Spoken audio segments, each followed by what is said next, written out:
played each other quite a lot, obviously, in their South American region, but how will it pan out today? Here we go. Underway. Utility brought up. Let's get started. Yeah, already we're seeing a decent amount of utility for both of these teams. Actually, Sharks, as I say that, opted instead for full armor and a defuse kit on Zevi, which isn't that strange when you're looking at a pistol round. But the start actually is going to go the way of Pank. He finds the opener, and the question is, can they find any more as this bomb is making its way down to the B site?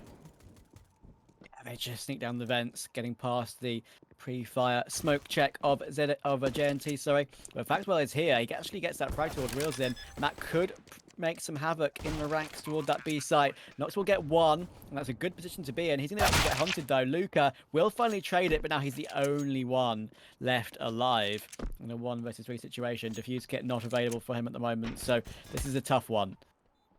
Yeah, this is definitely going to be almost too tall of an order, and I think he immediately makes that decision himself. Is just going to go ahead and back off. Hold on to the Kevlar.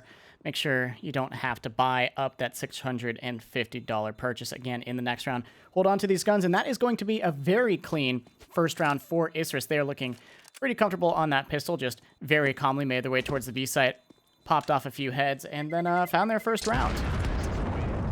Yeah, very nicely done indeed.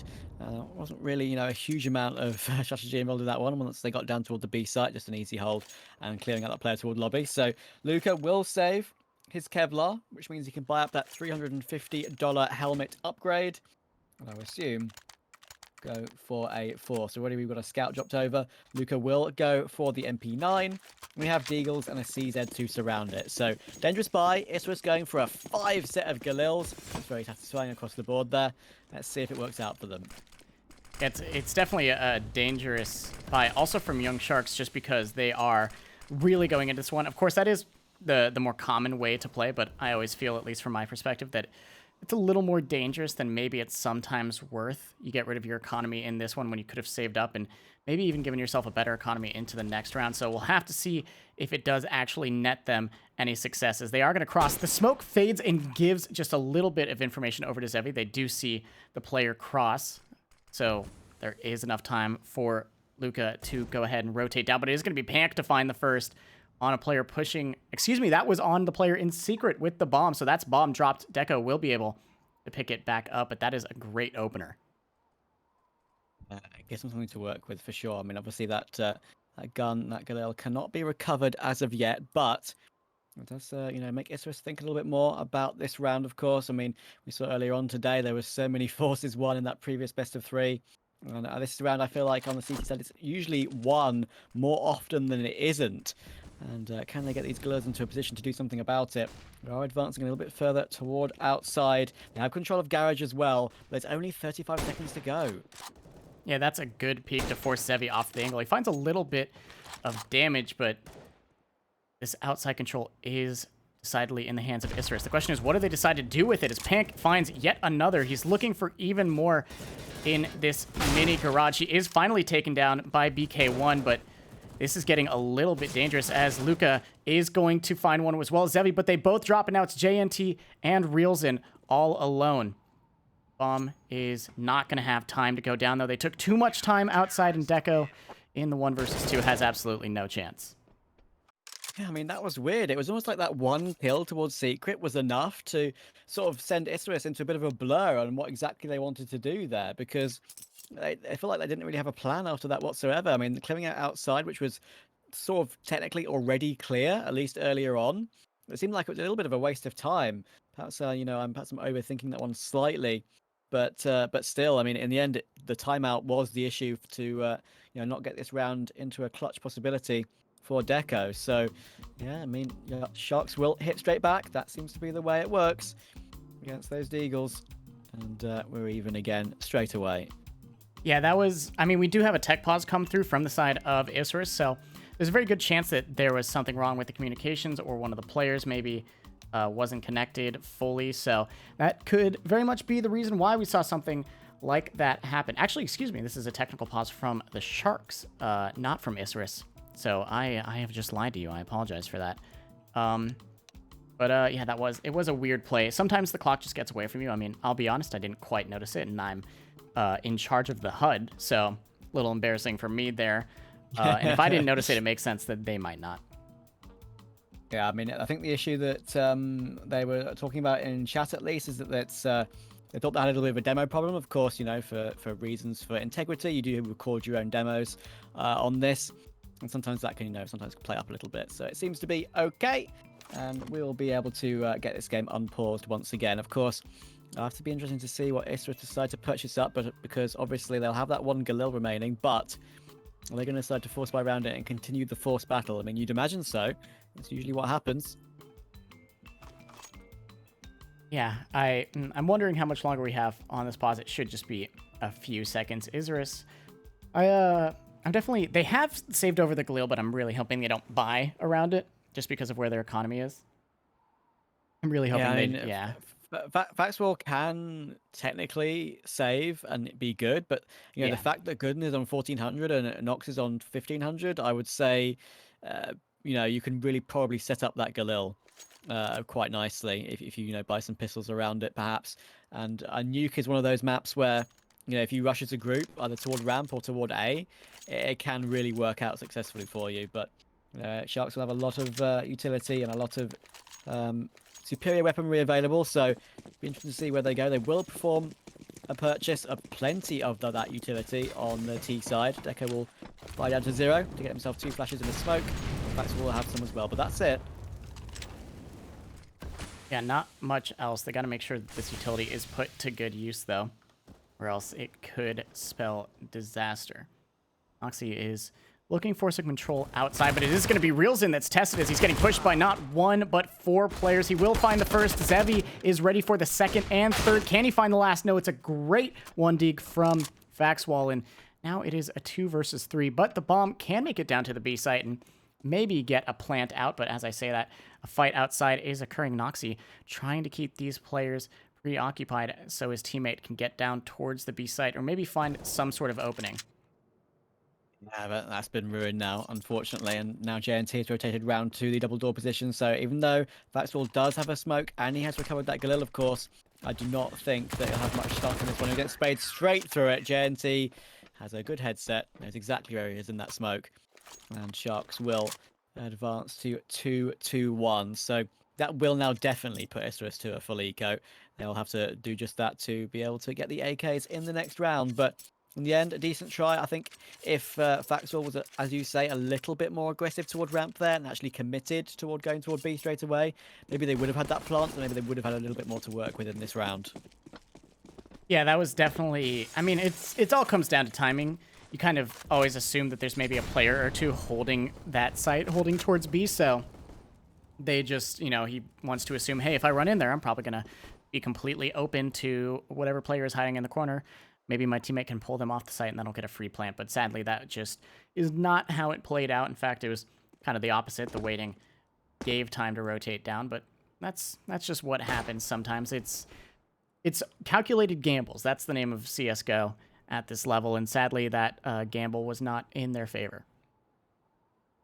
Yeah, that could just be the way it goes sometimes. Not a big deal. And now Isurus, the only thing they really can do on a round such as this is, we just waste the clock down. There's no point rushing as 5 straight away. They already forced Sharks to deploy a lot of their utility.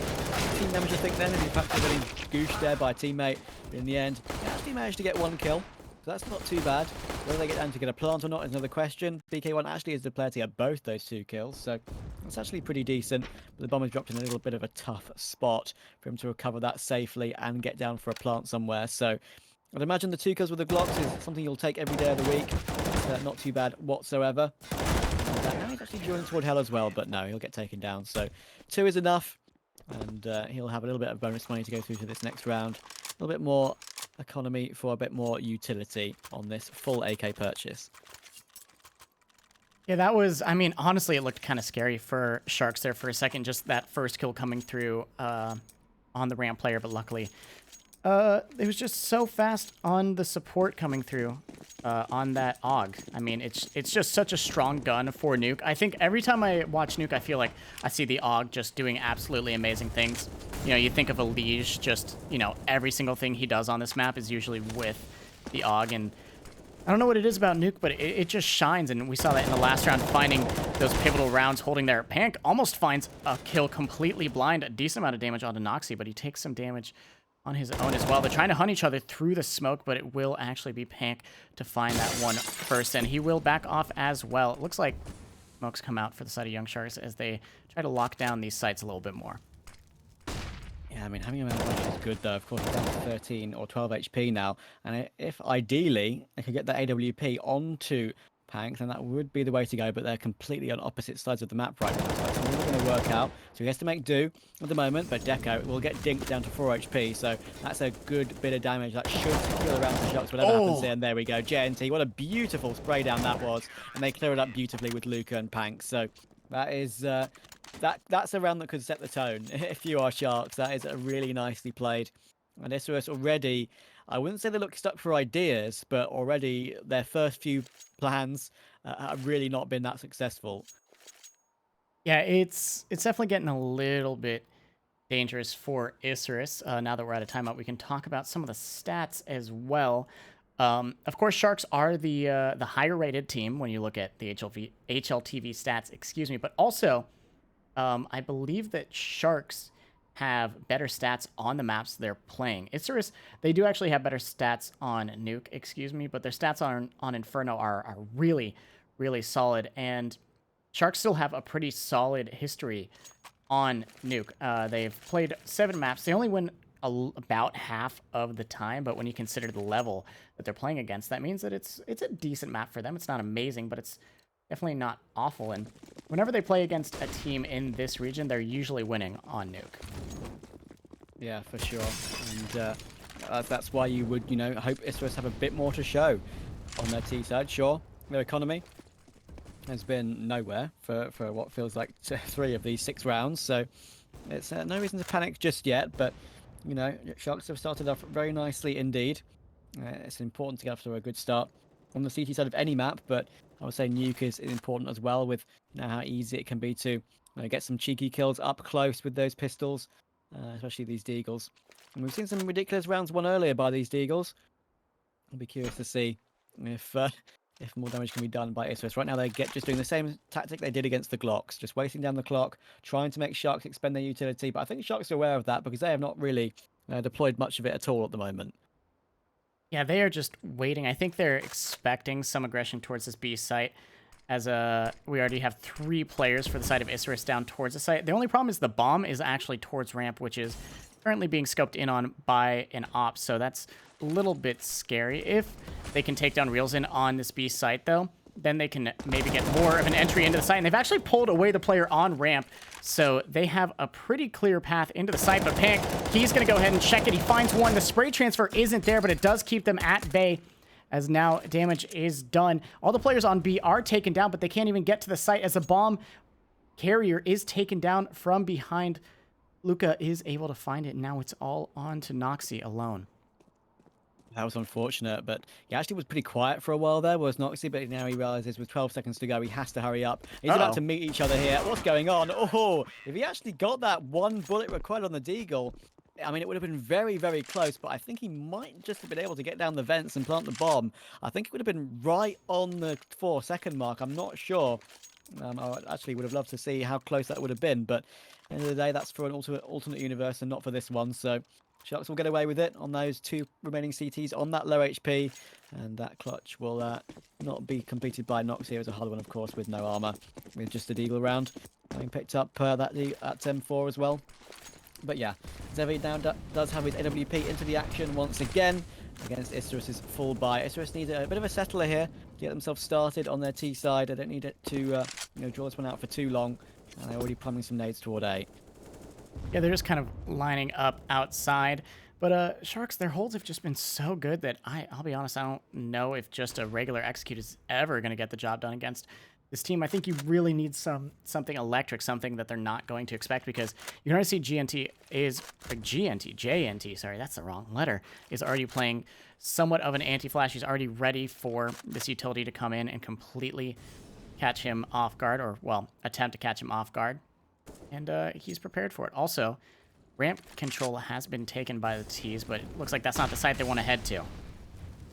Oh yeah, look at this body blocking in the smoke right now. Noxy doesn't realise there's a player through, and that's why he can't get through it. Finally, he makes his way through, but it's right under the bullets of JNT. Vaxel at least manages to trade, so that gives him a 4 versus 3, and BK1 does great work to take down the AWP of Zevi. So with Deco taking Pank while a little bit blind, it should mean that Realzon does not really have much of a chance in this one. He's already falling back to CT. Try and save this M4. Of course, the save is pretty important, mostly down to the fact that, I mean, Zevi's on 1800. JNT's on 2900. So I would say that, you know, to have an absolute full purchase in the next round, you probably need this M4. Well, should have an AWP, but yeah, this is a nice run for Isurus, a nice settler. Yeah, that is a good start to what could be more rounds. It's exactly what they needed. A big ticket into that round was that after the body blocking that happened in the smoke mini, in mini, they actually saw the barrel of that AK of, I can't remember who was in mini there, what T player it was, poking out, and that distracted one of the CTs right as the take happened. Right. They tried to flick over to shoot the player who was sticking out of the smoke, but immediately were caught off guard by the player that peeked from the angle they were just holding until a nanosecond before. Yeah, absolutely correct. And now we do get to see that buy from Sharks. They will, of course, have the AWP because Pankers very kindly dropped that over to Zevi. That means he's down to just a smoke on an M4 with his defense on this round. But, you know, if you can drop them up, you always tend to take that opportunity. And that is why Zevi will take down Faxwell with a lovely opener. Gives him an opening 5v4. And Isurus sort of, I wouldn't say stuck right now, but, you know, they're sort of halfway outside, not really full way through yet. So I'm interested to see what they decide to do off of that with obviously players in mini as well to try and still deal with. Yeah, it looked like they were really banking on the that boost outside, getting them something, if not a kill, at least information, but it's just a little bit too slow and means that Sharks now have a beautiful opener that really gives them the advantage going into this round. And Isurus, they look a little bit lost on what they need to do here. Their mid-round calling maybe being like, well, I guess we head towards ramp, see if we can catch one of those players off guard, I guess. Like, doesn't seem like they really have a set plan at this point in the round. Yeah, I mean, it's a tough one. When you're sort of stuck for ideas, I mean, the main idea usually is just to go straight in toward ramp or straight in towards secret with the smokes and you know, go for a split, something like that. And it looks like this time that's actually kind of what they want to do. This time with a much more of a heavy load toward ramp, though. And it will be the right call because there's only one player here, and the flash from Deco is absolutely spot on. That puts it back into a 4 versus 4. Now they can split toward the B site. Pank does good work, though, to take down that one player coming in from secret, and he wins a second duel as well. Down to 7 HP, but that could be a crucial frag to win out this round. Yeah, that could be everything they need. That molly will allow the bomb to go down at least, but a kill from Zevi comes through as well on the op, and this is damn near impossible for Good, and he finds the first, but nothing else, and the bomb will be defused. That was a good attempt from Isurus. The fact they get the bomb down there is pretty solid, and it was actually a really solid take towards ramp room, but they weren't able to convert off of it. Yeah, I mean, and that's literally what I mentioned. You know, obviously, often we get the caster curse coming in, but this time, Zevi was very nice to do exactly what I hoped would happen, because obviously they do drop the AWP over to him, and you always want your AWPer on your AWP, and he makes it work with 3 kills. So very nice for Sharks, and a really nice settler as well. They survive with the majority of their players alive. Isurus, of course, do have a buy available. They have Vaxel on their own AWP. He's already going to be completely destroyed by Pank. Goodness me. Out of the round. Good down to 43 HP as well, trying to answer back. He can't complete the kill for Pank. He survives on 59. So the duel early on in favour of Sharks. That was so, I mean, mean from Pank. That peak is just so ballsy and, I mean, just bullying, to tell you the truth. The way he just peeks through. Honestly, I think it was his own molly to find that. It's not something you're usually ever expecting if you're a T player. It's really something that catches you off guard, even if it, you know, becomes more common of a thing to do. So that's really unfortunate for Isurus. You know, there's Molotov smoke and stuff like that, isn't there? You know, when you're closer to it, you can see through it easier. You know, there's little tricks of the trade like that in Counter-Strike, which, you know, can easily get you an opening pick, an unexpected opening pick, exactly as you say. Catch out. That's one on that occasion. No. Pank, straight down the vent. Somehow, Noxie doesn't find the frag, and he survives on 5 HP. Pank is living a charmed life in this game so far. That's a nice entry from BK1, though. Zevi will go down, and now the final portion of this round with 40 seconds to go as they come toward heaven is about to start. Yeah, there's 2 players here towards the site, both of them looking towards heaven. One of them actually has turned around, that being JNT, but Luca is going to be in charge of locking down this heaven take, and nothing has come just yet. BK1 is actually going to take a player down outside, and as that happens, they actually call off and decide to head towards B. I mean, neither of these are really the correct call, as each site had 2 players now that someone's rotating, but can they take down Reels in before the others get here? No, they can't. Luca is good for 1, and now it's all on to BK1 as he's going to get peeked by Luca. That is a great hold and a great 2K in the round from Lukosi to bring Sharks their 7th.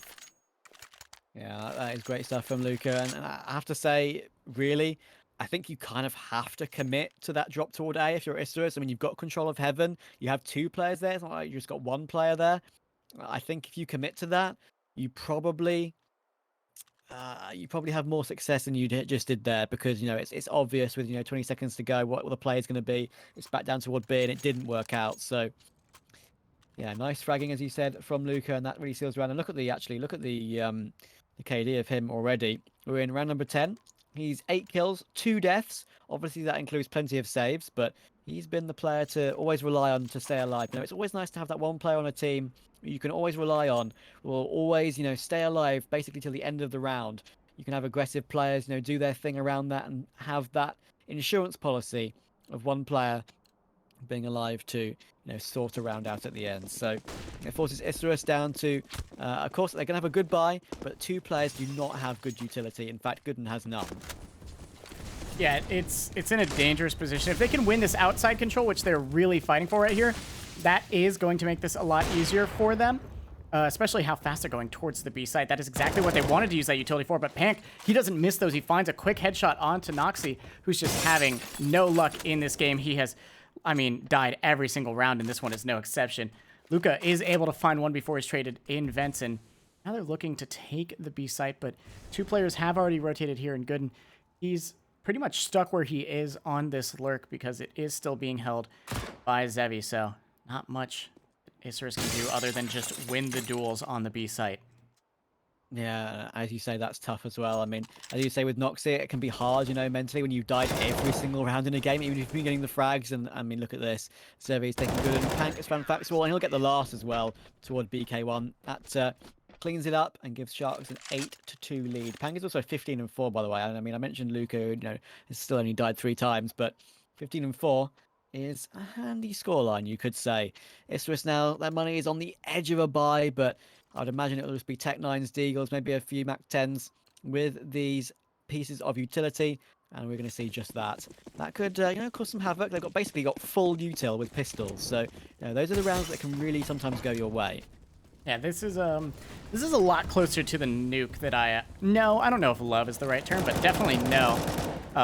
A lot different than the 11-4 on the T side that we saw earlier today. This is much closer to the CT-sided map that most people consider Nuke to be. The question is it too CT-sided for Isurus to come back on their CT side? Because usually you hear people say if you can get 4, 5, 6 rounds on Nuke T side, you're probably good. But right now they have 2, and it doesn't look like they are too interested in finding more. This site take is falling apart. This hold is just so strong from all of the Isurus players.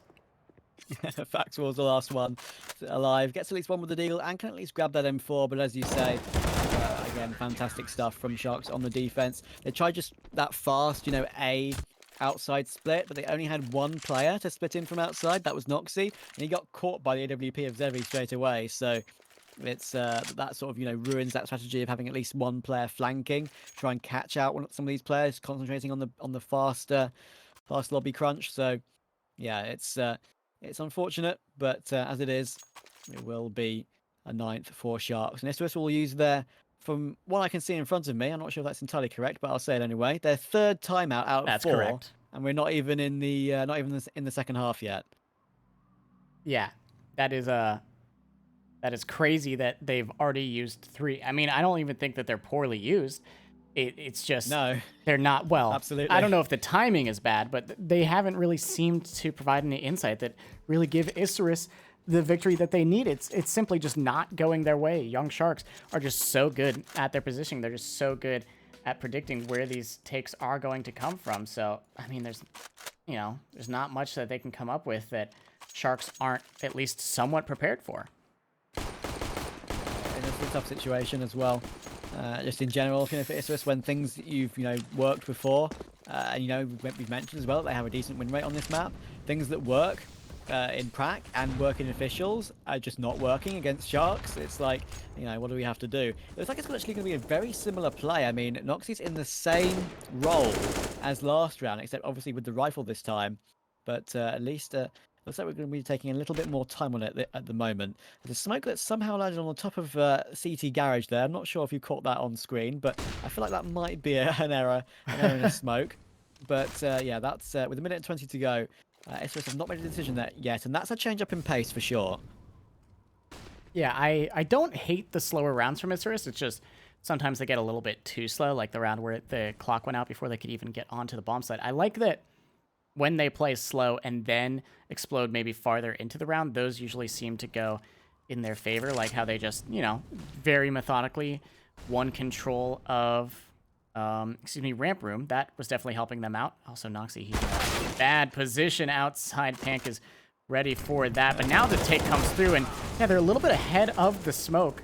Lukosi is good for 1 and 2 before he falls. The second one actually being a molly, but even then, Isurus, they went a little bit ahead of their own smoke before it plumed, and that is what really costed them there. So I think that Isurus are just getting a little bit antsy right now, a little bit in their own head, and it's causing sloppier and sloppier play, which is only going to make Sharks better and better. Yeah, I mean, a little bit in their own head, and they're a little bit just getting deleted, to be honest, as well. I mean, you can't just say it's all down to Isurus. There's always a bit of both in Counter-Strike. Sharks are the ones really putting the pressure on. Their setups are just too much for Isurus to handle right now. I mean, Pank is now up to 17 and 5, and it's a really beautiful start from them. They've always had a player over, haven't they? They've always had one extra CT. That time they had JNT sort of on an angle that they weren't expecting to just secure a 2-man advantage, which just makes it impossible to recover from. And yeah, just fantastic stuff so far from Sharks. They need to find something. They need to find a settler. I mentioned that the earlier round was a settler, but it was only one, and they haven't really found one since. And as we mentioned, Noxie has not had much luck at all with his decision-making so far. Yeah, it looks like they want to take it towards ramp again. The ramp takes haven't been awful. As I say that, yeah, they go ahead and win it. The ramp takes haven't been anything that have large problems. It's just usually their takes past that towards the B site usually are the ones that are the pieces that fall apart. Excuse me. They're usually not ready for a player down here like that. Zevi finding a free kill onto Noxie. And another. They're usually not ready for something like that, where you would use utility. Oh. Also, okay, Zevi. I mean, there's no way to prepare for something like that, though. That's, beautiful opping. Wow. That third kill was so pretty, and they're just not expecting the reface as well. I mean, why would you reface when you've already got 2 opening picks? Poor BK1 3 HP. He'll be found by JNT, and even Luke has found Gooden as well. And the only thing that's really gone for Isurus in that round is a bomb plant, and you don't need that at this stage. You've got 4 loss bonus anyway, so yeah. At the moment, this is an absolute walkover, and Sharks are doing fantastic work. It's only really BK1. You can see the scoreline right now. He's 11 to 11. It's Maxwell 7 to 11. That's the only player close.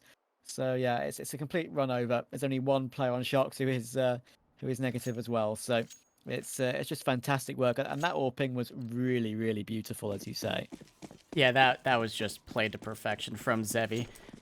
I mean, just changes his position every single time he gets a kill, looks for a different angle, finds one all 3 of the times, and then knows when to back off. Now they're going for a fast take towards the site, but it is not working. As I say that, actually, they win back 3, make that 4, and now there's 3 alive. There it is. You lose the openers, but your trades are good. And now it's Reels in all alone in a 1 versus 3. He has been the quietest player for Sharks at this half so far, and Maxwell, he's going to go ahead and make sure that Isurus actually get that 3rd round. Yeah, I mean, for Isurus, that might have been, pretty disheartening to lose 2 opening picks once again. But this time they had all the trades in the answer, and it's a nice difference for sure. to get that. I mean, they would have been probably been as surprised about it as everyone else. But yeah, in the end, the utility and that push was a little bit more coordinated, wasn't it? You know, there wasn't any gaps. Even though they lost those 2 opening picks, the trades were instant. The damage was already done. They managed to at least finish off the frags this time. So yeah, that is it is very nicely done this time from Isurus. And now they have a chance to at least get an 11-4 half out of this. It's still fully in control of Sharks, but you know, if they get an 11-4, it's doable. If it's a 12-3, I would say not so much. Yeah, 4 is definitely better than 3. 3 is just such a disheartening scoreline as well, I would say. Whereas, you know, if you are able to get that 4th, you feel a little bit better about it. Also, Zevi and Realzin just joining up together for these kills. Absolutely stellar hold towards ramp. Just not enough utility for the take. Zevi is actually going to get taken down. I thought he was going to find the kill there, but no, it is going to be Deco with a beautiful shot from the AK. But Realzin is just going to go ahead, reposition, swing out, find the head now. Faxwell in a 1 versus 4 for the last round of the half. Yeah, that was beautiful from Realzin. I mean, he was 2 HP on that last swing, but as soon as he saw Deco throw that Molotov, he was like, okay, I have this split second time while he's pulling out his gun, and there's perhaps a chance where I can make something happen, even on that low HP. And he did do just that, and he'll even get the last frag as well on the AWP. So a beautiful half from Sharks. Look at the scores across the doors there. Luca 14-6, Zevi 16-9, Pank 17-7. And Realzin with a big 4K to end off the half as well. So fantastic stuff from Sharks. Isurus haven't really found much way back in. It has to be said. They've been struggling slightly with their with their coordination on the T side. And it's kind of showed, to be honest, on the half. It feels like they've not really been warmed up yet. Obviously, one thing I will mention is they've probably been waiting for quite a long time, right, Callum? Because we've just casted a long best of 3, where the first map went to 31-29. So, I mean, obviously that's the case for both these teams, but maybe Isurus, they're just feeling, a little bit more, a little bit more lackadaisical, I guess, in terms of, we've been waiting for a long time to get this game started, and now, we haven't really done much. We need something. We need something to get them excited, to get them hyped, Yeah, I think that like something that we saw definitely in the previous match between SWS and I'm having a giant brain fart. Thank you. I just cast them for 4 hours. I don't know why that just happened. I guess my brain's trying to it's late. It's trying to cleanse it so I can be more energetic for this one. Something we saw in that was that Paqueta became a lot more energized when a clutch happened. I think it was David who clutched out an insane round, and that's when we really saw Paqueta become way more energetic on that first map. That's where they really started to hit their stride, is when, an insane round happened. So I think that's kind of what Isurus need right now. I think they need something like, a clutch, something like just a very, very solid round, a very energetic round where they can get their morale back up, where they can really get that, just that team spirit up in general, which is a hard thing to plan for, is a hard thing to say, oh, clutch, just go win a 1v3. But I think that if that would happen, that is something that could help a lot. Yeah, for sure. I mean, I will mention, of course, that, this is a best of 3. It's not over yet. And again, we'll mention the fact that whoever loses this game is not out of this bracket. It goes through to the lower portion of this bracket tomorrow with a chance to play in the consolidation final. So that will be against SWS, by the way.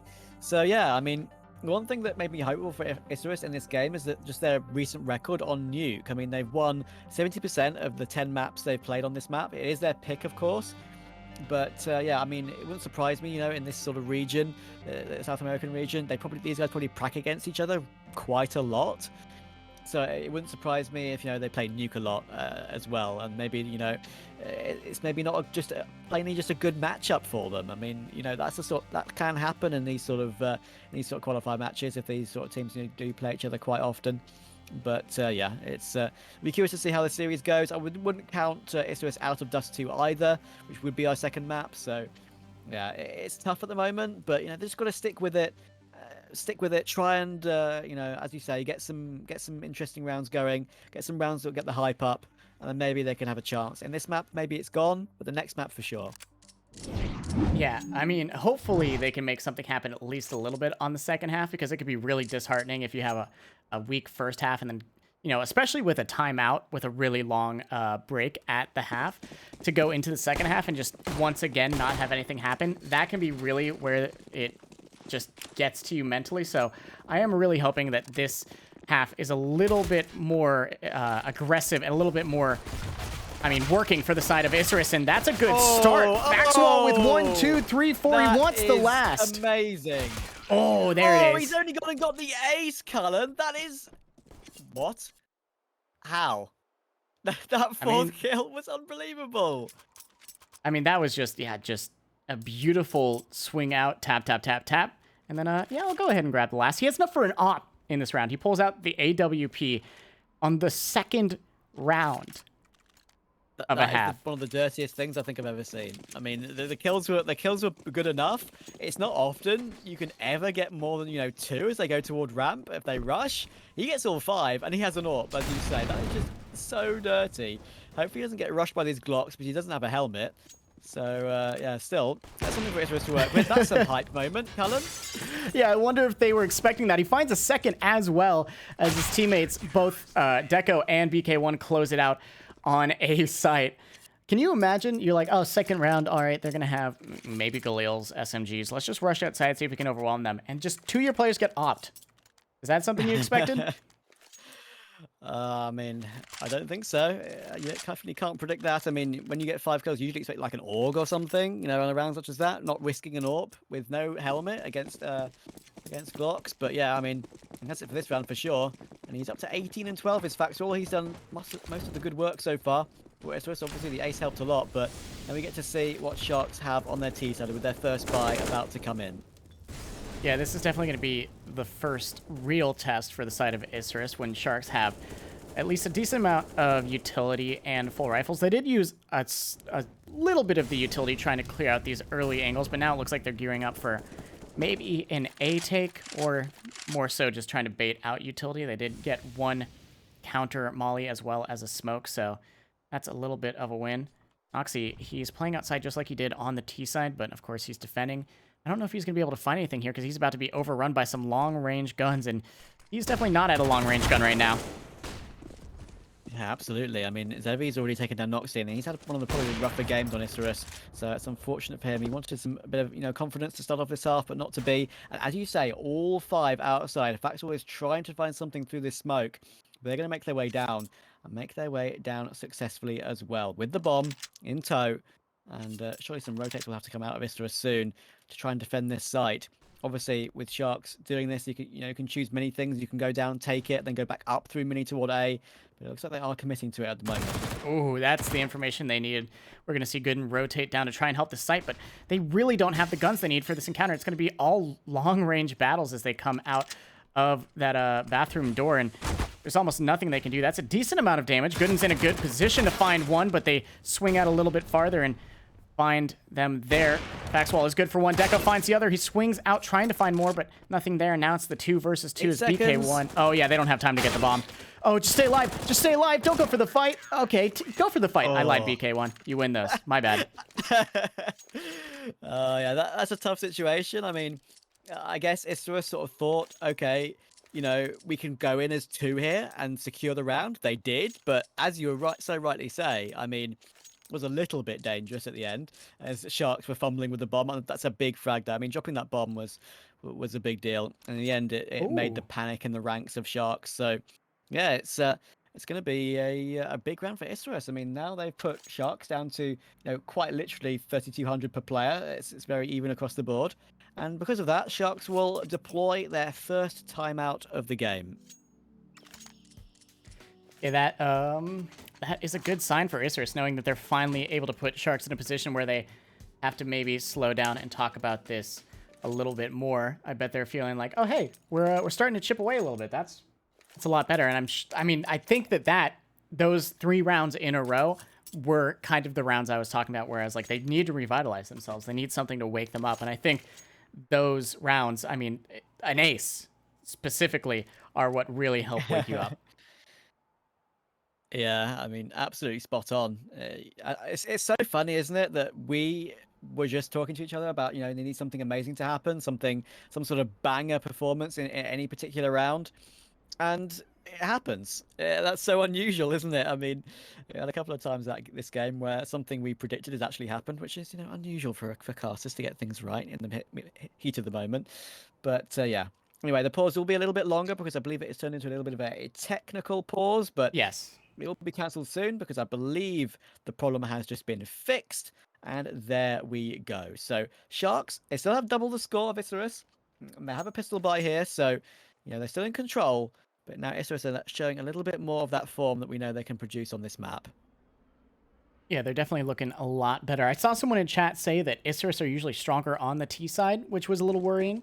But, I mean, just from this one game, and more specifically these 3 rounds, that doesn't seem to be the case. They look like a completely different team towards this defending side, which I think is in part to them really being revitalized with that ace. Also, wow, BK1, the kills outside are just so fast. There's a small gap in the smoke. I didn't notice that, but they are finding so much damage through it.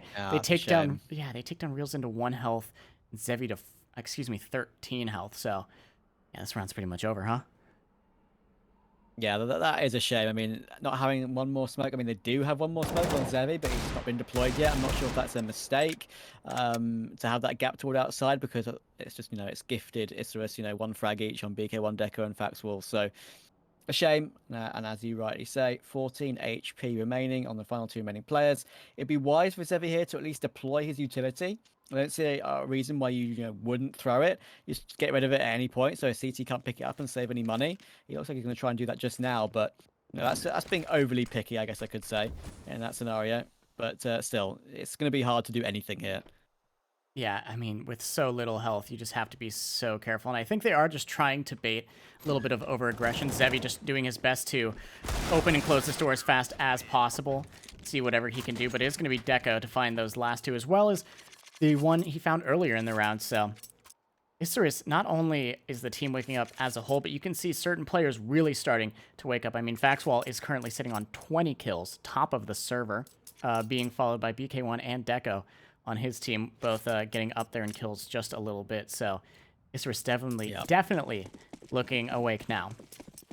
Yeah, and I mean, even without Faxwall's pistol ace, he's still co-top fragging with BK1. So, it shows that he's had one of the better games on Isurus. Unfortunately, he needs his teammates to help him out for sure. I mean, it's good and Noxie's had a bit of a rough game so far. When you have 2 players not really performing, that's when it can really be tough, sorry. So, yeah, anyway, Sharks have a bye. It's full 5 rifles. Can they make something happen this time? Isurus have put up a little streak of rounds, which could, make Sharks a little bit concerned. We've seen this before, Callan, today. Comebacks on Nuke. So let's see how it goes.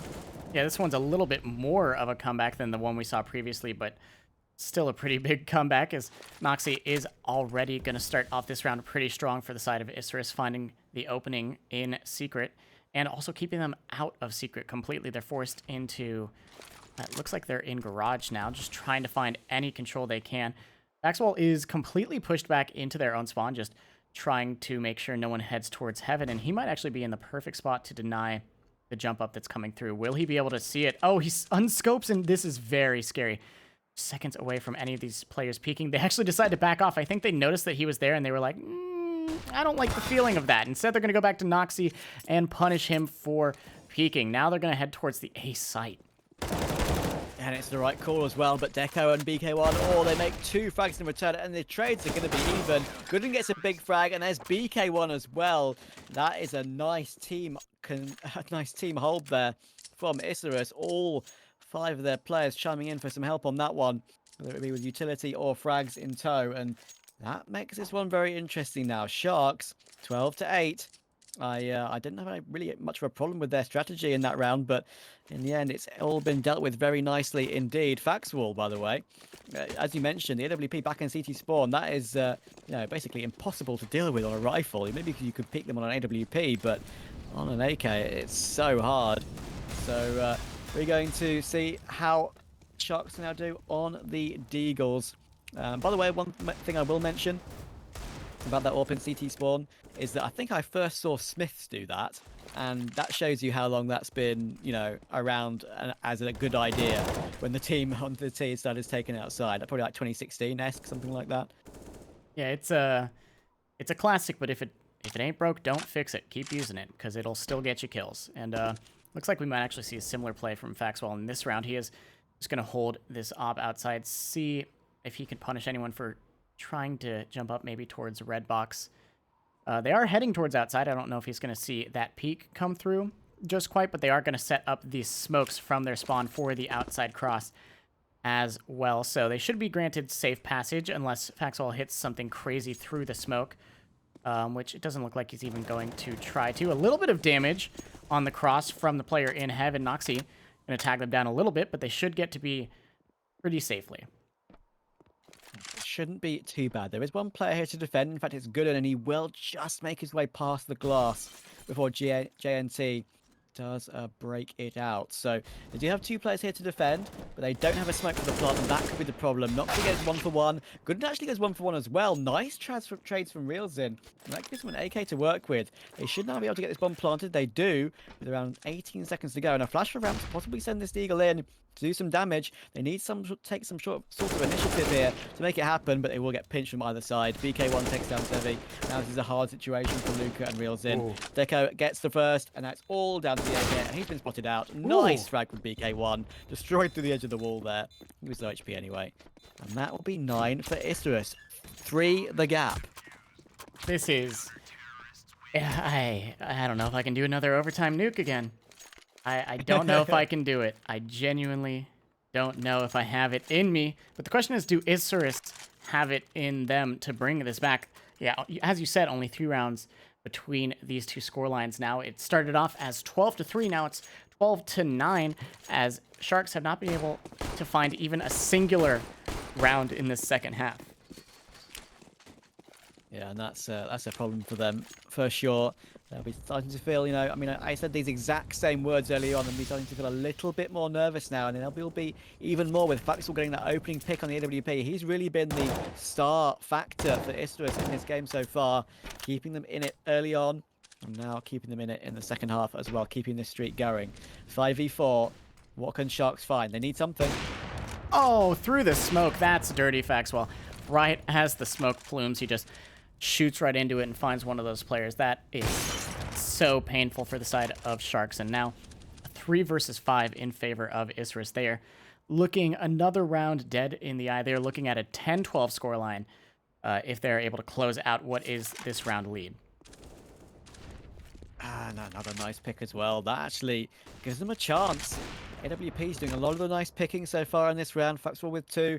Luca has responded with 1 of his own, and maybe a little bit of a run boost coming into a garage here. They send the AWP over the angle to avoid the possibility of getting shot from Heaven. At least make it a little bit harder anyway.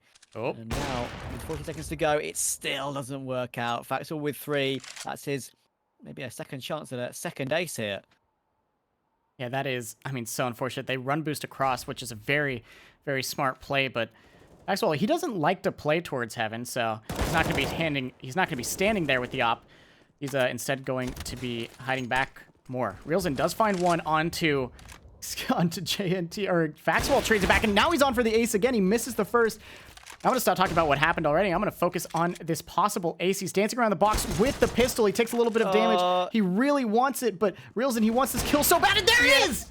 The no-scope ace. 2 aces in the second half for Faxwell to keep Isurus rolling. Oh my god.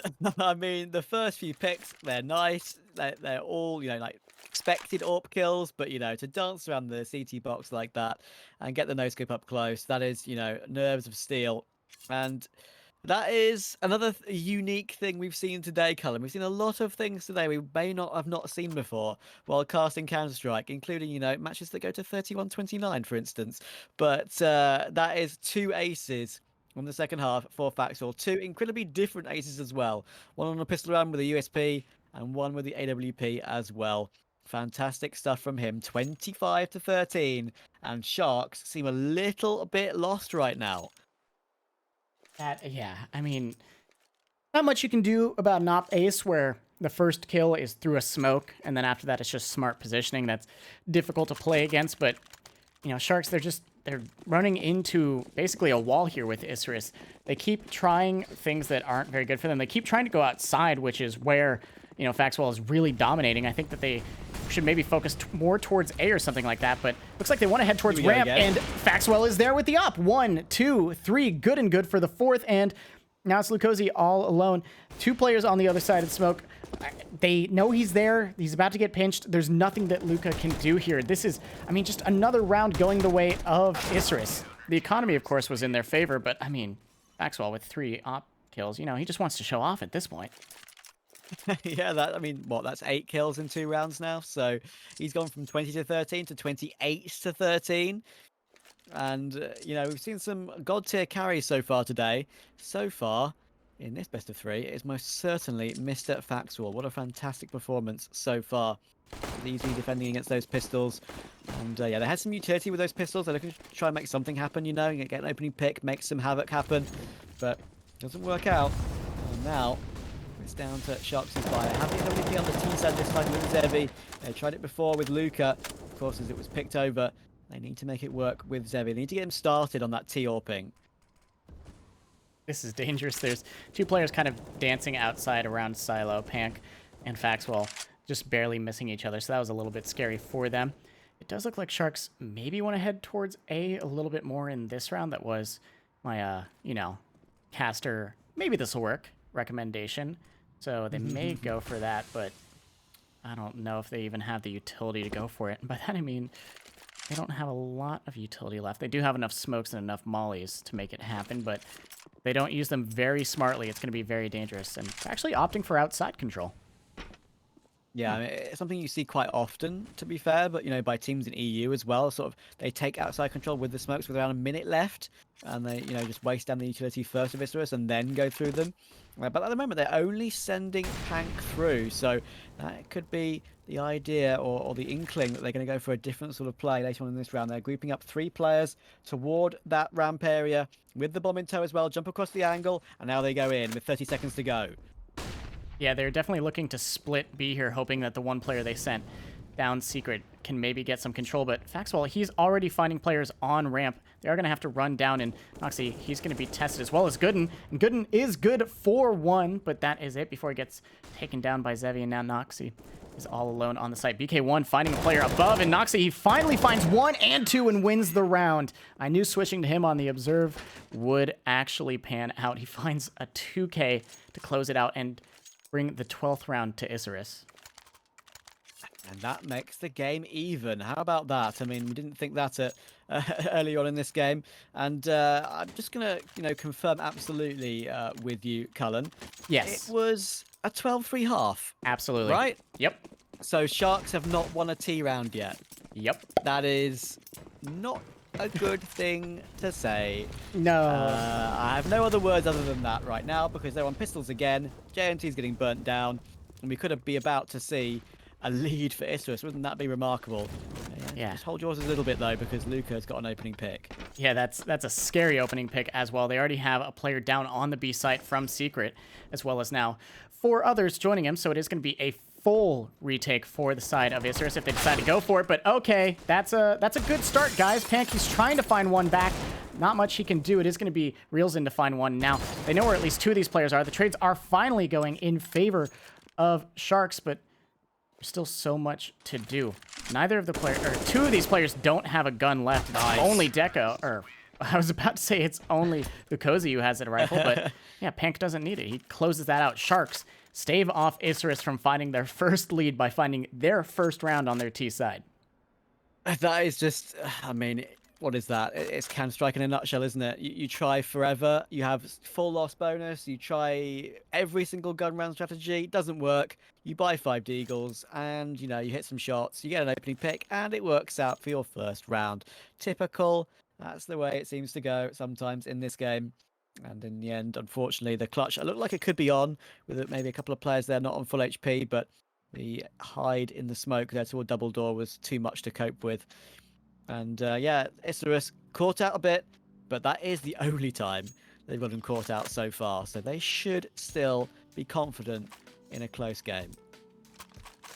Yeah, this is, I mean, a very close game. Isurus still looking a lot stronger. That was just kind of a messy take or a messy hold on B there. If they had 1 more player that maybe got down to the B site faster or was more aware of that player outside, that could have been a very different round. And I'm sure, even though that was a timeout, I believe, from Sharks, I'm sure Isurus took that time to talk about, hey, exactly what did we do wrong there, guys? And here's how we fix it. So I'm sure that Isurus are still feeling quite good going into this next round. As we see 2 players come out, and Deco, he knows the next one is there, but he can't find that kill as Realzen is going to make his way down vents. Yeah, at least it's a 1-for-1 though for Realzen. That's something to work with. Noxie will answer back toward Pank, and as mentioned before, he's been a little bit quiet so far this game, but he's starting to ramp up now, and those sort of frags are very important to regain an advantage. Realzen has crept his way out of the smoke toward B, but I'm not sure whether that's going to work out for him. He's made some noise as well. 3v4, and he will get caught by Good, and that is a big pick. And now it's all down to JNT and Zevi, with utility at least, but that's all. Yeah, it looks like they want to head towards the A site, but BK1, who's also been playing amazingly, is holding this. He's holding a little bit too tight of an angle, so there's not much he can do, but Noxie is there to completely support. That is a good pick from Zevi, but with an op and 3 players to find, there's not much else to do.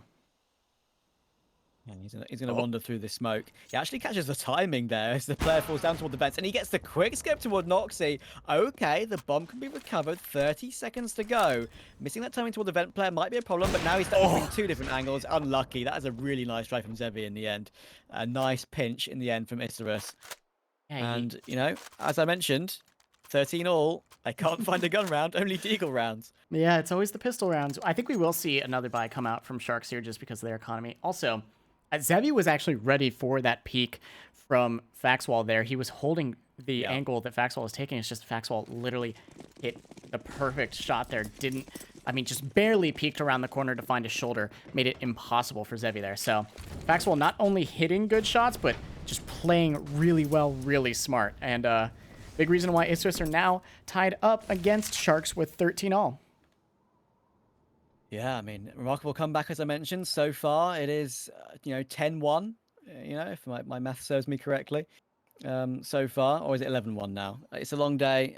I'm completely lost. It's 2 in the morning for me, but I'm still ready and ready to cast Counter-Strike. If my maths are wrong, I'm sorry. But let's go for another round. Let's go. 2 AWPs available for Isurus and Sharks. Oh, look at where back on his on the T side. And Faxwall's been the key so far for sure. In come the flashes. We're going to take outside of garage as well. We're going to go through the edge of that molly, in fact, just as it fades away. And Isurus are giving them a little bit of respect this time. Yeah, they do finally make it down Secret and aren't going to get flashed in. Faxwall, he's right there on the corner, and oh, the timing was so scary. He is able to just get around the corner. Can he get away without getting hunted? They're trying to come from all angles. He does not find it. It's going to be a kill for Lukosi. He finds 2 as well as JNT finding 1, and it looks like Sharks are now finally figuring out how to win some of these rounds as they actually burst into the A site, or at least have decent amount of control towards the A site. There's one player looking to defend a little bit, that being Noxie. They are taking this one slowly, though, and that's smart because, you just can't afford to loot a pick somewhere and, make it a bit dangerous. Noxie will answer back toward Pank, but he's the player toward Heaven at the moment, so that's usually a spot that can be cleared up pretty easily as a team. But the time is dangerous. 14 seconds to go. Realzen will get it down. They're just trying to fake it out right now. He'll get down toward the site, but he can't finish duel toward JNT, and he'll get the second as well. So 3 on the round for him. Very, very nice cleanup in the end. Just a slow, methodical round from Sharks. Works out for their 14th. And they are slowly edging that economy of Isurus down. And side note, pro tip, just never do maths on stream at 2 a.m. Just don't. just please don't. Thank you. Yeah, math at any time of the day is never a good idea, in my opinion. I always feel like it's just going to go wrong. But luckily for Isurus, all they have to do is count every time they win a round, and they've counted up, I believe, 11 rounds so far on, 10 rounds. They did have 3 at the start on this half so far, but they need to find a few more if they want to take their map pick home and stop Sharks from stealing their map pick away from them. Yeah, for sure. I mean, we've seen, map picks make a pretty big difference so far today, of course, with the second map of Paquetto and SWS going in Paquetto's favor very easily indeed. This time with a minute 20 on the clock, Sharks will get their smokes down toward outside. And again, it looks like it's going to be a very similar round. As we all say, if it ain't broke, don't fix it. Maybe this will work out again. Obviously, looks like he wants to play close to this smoke toward garage, but that is a dangerous spot to play. There are gaps available, but now he has to play a little bit more defensively.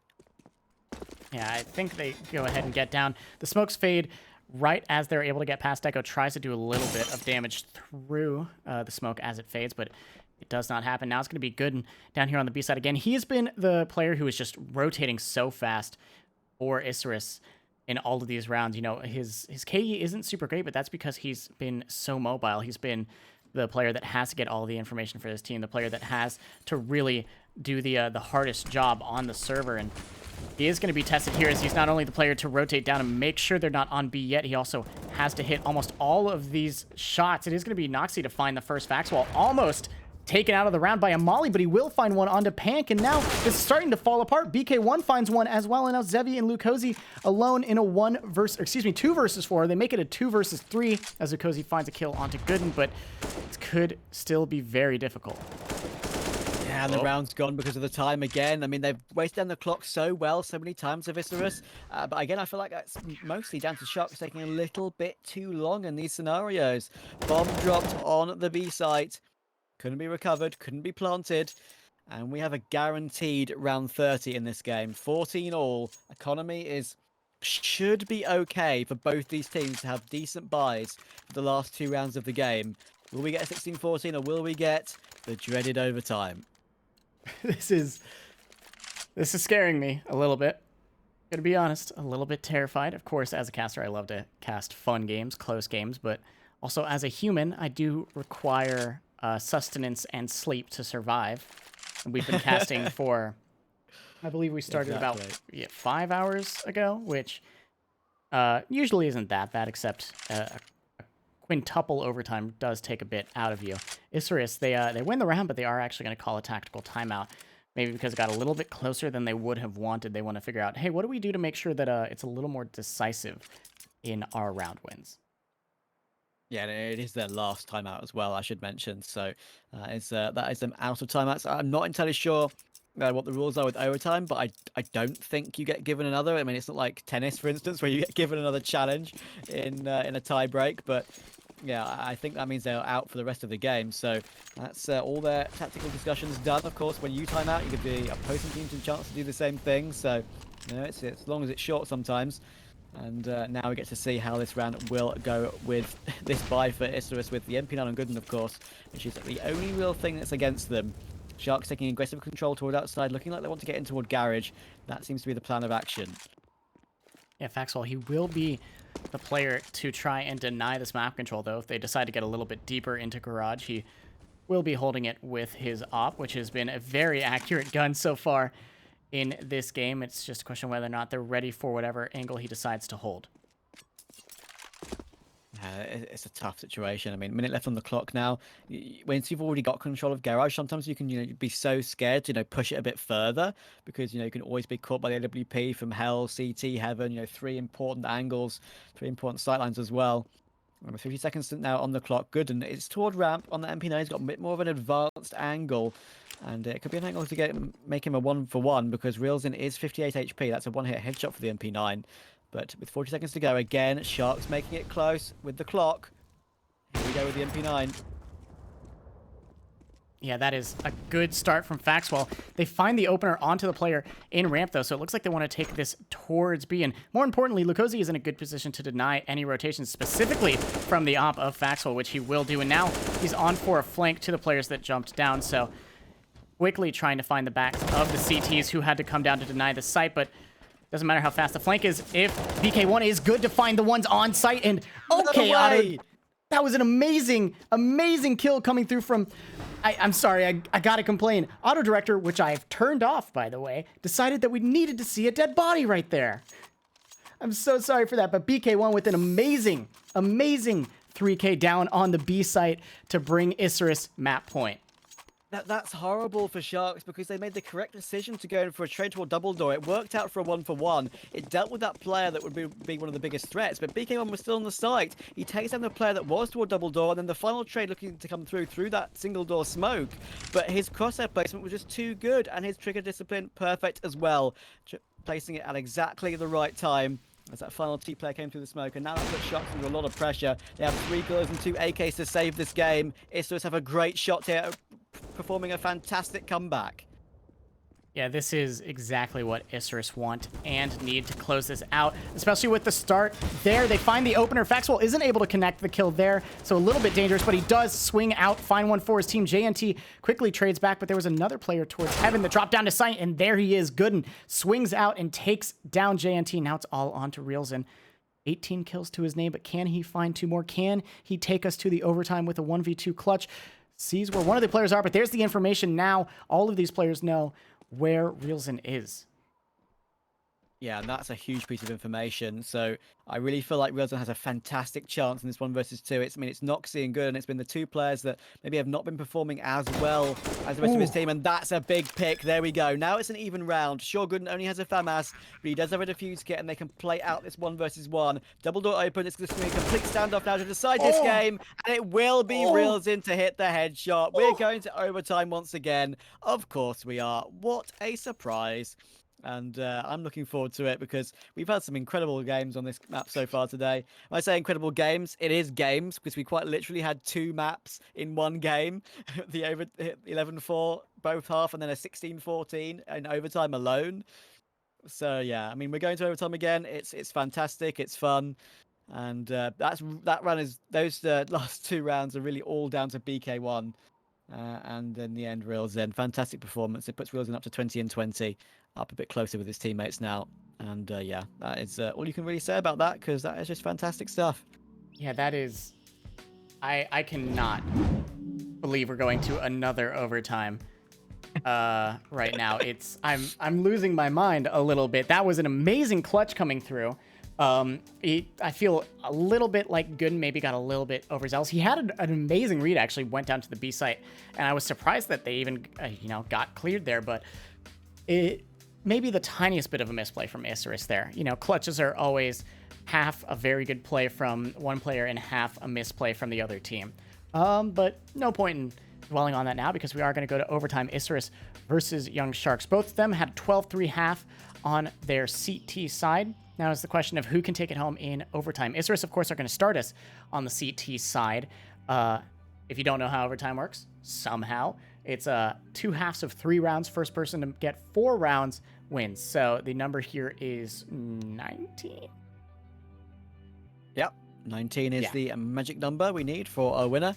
And yeah, I mean, it's funny, Colin, isn't it? We've been talking today about how the 2 teams earlier we casted, Paqueta and SWS, they were getting all the T rounds in the world in the overtimes and in regulation as well. And this time, between these 2 teams, both halves are 12-3 CT. Isn't that just, the way it goes? Yeah. Between 2 different teams. Pretty remarkable.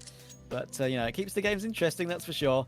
Yeah, to see how the overtimes go. I'm fascinated by it, to be honest. It keeps the game interesting, and it keeps me from going to the bathroom because, boy, do I have to pee really bad. But I guess we'll have to figure out when that gets to happen. If it's that bad, I'll carry you through a round where you go and hurry off. It's fine. The problem, I'm willing to. The problem is the auto director does not work. So. Of course. So yeah. I mean, unless we want to gamble and just put the camera on like Faxwall and just see what he does in that round, I can hold it. I'm a big boy. Yeah, you are for sure. I mean, Faxwell's 32-17, and just looking at the scoreboard right now as we head into overtime. So he's been the key. I mentioned it earlier multiple times. 32-17 it is fantastic. He's been supported by BK1 with that incredibly important clutch on the B site to get them toward 15. But yeah, I mean, Gooden's only got 10 kills so far in this game. He's been a little bit quiet, so yeah, I'm looking to see him do something in overtime, some impactful round to make something happen. But yeah, anyway, we have some readies up coming in, so it shouldn't be too long. Hopefully, about a minute before we get started toward overtime.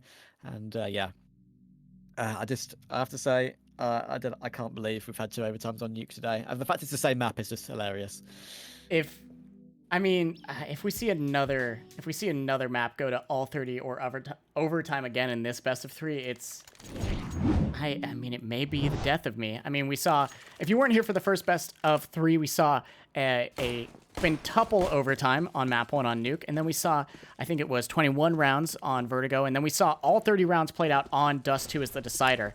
So definitely getting some deja vu here, but more importantly, Faxwell, he's going to be the one living in the moment as he finds 2 on ramp. The fact he's able to get 2 there is actually pretty crazy. BK1 trying to get as much damage as he can around the corner, but they are going to get down to the B site somewhat safely. Deco is the first player down here to try and deny this site take. And that's unfortunate. I mean, Faxel getting 2 is great. They trade him quickly, but they already had a player close up toward Hell. And he had a chance to win an aim duel toward 2 players rotating in toward Hell, but unfortunately missed it, which doesn't mean that it makes it any easier for Sharks at all. They have a man advantage. I tell a lie. They have a man disadvantage, but they do equal it with Pank. That makes it that 3 versus 3. But look at the HP. Pank's in the best spot possible. You can see the legs first on top of the site silo. But Isurus, of course, do have to fuse, get some can afford to go for this retake. In they come. Pank will get spammed down by Deco. Now it's all down to Wheels in and JNT. There's going to be a smoke box towards coming the bomb, and that should be enough. They got the kill on the bomb, and they won't be able to find it. The frags come in from Isurus and the defuse as well, and they managed to get 16 first, but only just. That is so crazy. Noxy just sticks it, and prays that he doesn't get sprayed through the smoke. The flash, honestly, was the hero of that round there. I have to assume it was Deco who threw the flash that just completely blinded both of the Sharks players so that they could not, even if they wanted to, spray towards the bomb in that smoke. That was an amazing utility use from Deco, and also the fact that he gets both of the kills as the bomb's being defused does help quite a lot. Yeah, for sure. I mean, I think the bomb was planted in a bit of a situation as well where, he could perhaps be hidden by the corner of the box. So perhaps he was still visible, but he could, not have his whole body available to a spam. So yeah, it does help out that defuse for sure. It helps Isurus up to 16. It looks like they want to again go toward ramp though, do Young Sharks, and face off against the player toward that position. This time it's Gooden though. He needs 1. He does get 1, and he can fall back as well with this advantage. Faxel is not here toward ramp this time. Yeah, the rifle is definitely an easier gun to back off of that hold with, and now Isurus are pretty comfortable with just backing off, giving up ramp control, and playing pretty calmly. They know that they can't go heaven because Faxwell is holding that with his op, so they're like, hey, any place that they can come from, we have eyes on it. We are comfortable right here. Though, as I say, that JNT will actually punish Gooden for getting a little bit too aggressive on ramp. Came back maybe more than he should have, and takes a bullet for it. Noxy, though, re-aggressing yet again, and this might catch them off guard. Yeah, this could be a really big flank, actually. I mean, they expect 1 anchor toward B, but now he's been taken down. Looking for that information, that does actually bait Noxy in, and he could have a wonderful timing here. He's creeping behind these players coming in toward lobby. There's 30 seconds to go. They're just preparing right now. He's going to have 2 players in the back. There's 1. There's 2. It drops the bomb as well, and he can even fall back. They get a complete cleanup in the end, mostly thanks to Noxy, and that puts them up to 17 to 15. Just 1 away from a CT side sweep, and that could be enough to take this game through and take this first map through, which was, of course, we remind you, is their pick. Yeah, this is, oh man. I mean, I'm at a loss for words of just how. First off, I'm so surprised we've seen multiple overtimes come through on specifically Nuke, but also just how different Isurus seemed from the first half. I mean, even more so than the comeback we saw earlier today. Isurus, they look honestly really good. They look like the favorite to win this map right now, and they've already won 2 rounds, so 2 more and they take it home, and I think they can do it. Yeah, I mean, this is just a fantastic comeback, isn't it? I mean, it's hard to forget that it was 12-3, and now they're leading by 2 in overtime after a 12-3 of their own. So it's absolutely a remarkable comeback. Of course, we thought to begin with, okay, Sharks, maybe they're not. So maybe Isurus aren't at the races today, and Sharks are really punishing them for it. But the way they've come back and the way they've sort of stabilized is more than you could ever really expect. What can Sharks do? They need a T round here to give themselves a chance, I feel like. Yeah, this is a good. It looks like they're almost going for a fake outside here, so that's a pretty smart play coming through from the side of Isurus, making sure that Faxwell is completely distracted, making sure he has to stay back and hold towards anyone who might be going towards garage, meaning that they now have a lot of space to make it towards ramp. Noxy is going to be the one tested here, as Gooden has already dropped down to the site, and he is taken down almost instantaneously. There is a player towards this site right now, but also there's a flank here of, I believe it is Zeb. I'm not sure who that is, but someone else is towards the site. Gooden is good for 1 and 2. That's more than he should have ever gotten in that position, but Pank is going to take down Deco as well, and now it's a 2 versus 3 on the retake. Faxwell just hoping to find these players, but no, the op is too good, and that is 2 quick kills for the side of the Sharks. Yeah, and that is what they needed for sure in that situation. In the end, I thought maybe Isurus would look like they maybe wanted for a split second to second guess themselves and go back toward A, But in the end, they chose the right call just to take advantage of B as quickly as possible. And Gooden finally gets gets a multi-frag on that anchoring position where, as you say, he should not get more than really get more than one. But yeah, even then, poor old Isurus couldn't really pull that one through for him. But yeah, Sharks now, they're in it still for sure. It's just need to find two. But of course, one thing we have to remember is that T rounds have been hard to come by for both these sides so far. Yeah, it's definitely their weak point. So maybe one of these teams will be able to close it out. Sharks, of course, they're on their better side. They're on the side that they really dominated on. I would say almost even more than Isurus. It was the same amount of round count, but still Sharks looked just, unstoppable on their CT side. So we will see. This could go really either way, to be honest. Also, I noticed now that there's a little glitch with the HUD, so I'll fix that in just a second. Sorry for anyone who noticed that. All good, all good. I'm sure they'll forgive you. It's a horrible misdemeanor, but we'll get over it. And as we go in to the second half of first overtime, and we get to see a little bit of a group up here for Isurus now. 3 towards Squeaky Door, perhaps looking to burst out with this AWP in tow. They've got the bomb on the back of Faxwell. They're looking to try and pinch him. JNT gets one, gets two, and Deco actually will catch out Luke on top of the site. Gooden can get another one, but Zevi's doing more work on that AWP. And a second as well. That is beautiful stuff from him. Now it's all down to Faxwell in a 1v2, but if anyone can do it, he can. He can get the bomb planted. Yeah, he's definitely the player you want for this 1v2. Also, they're both going for the retake from ramp, it looks like, which is kind of the best place that could be coming from if you are an Opera. He's not holding it at this moment. He's instead waiting for the jump down, so he has to reposition, and they're going to be ready for me. Peeks out a little bit too wide and sees two barrels pointed his way. Sharks, they are going to bring us to a 17-all scoreline as we get closer and closer to either a victory or a second overtime.